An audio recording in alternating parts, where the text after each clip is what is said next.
Dostlar, hemen salam, canınız sağmayı Daşoz Maşin Bazarında Toyota Camry dostlar.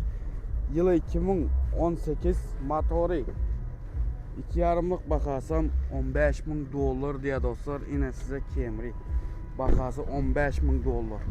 Ve verdi Vectra'sı dostlar.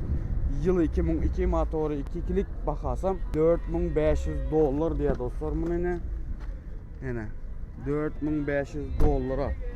Dalşı devam edelim. Dut Camry yılı 2005 motoru 2.4'lük bakasam 11.000 dolar diye Dut Camry'ni içine mi görkezeyim size?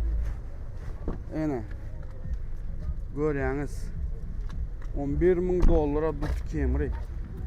Dalşı devam edelim. Kurtarmadı.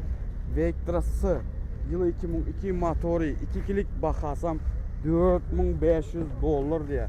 Yine 4.500 dolara. Bu maşinlara kızıklanyanlar aşağıda yesin nomerini koyup geçip özünüzde yesiyle canlaşıp, bulaşıp alıp biliyeniz. Canınız sağ olsun elmede ama bizim ile alın.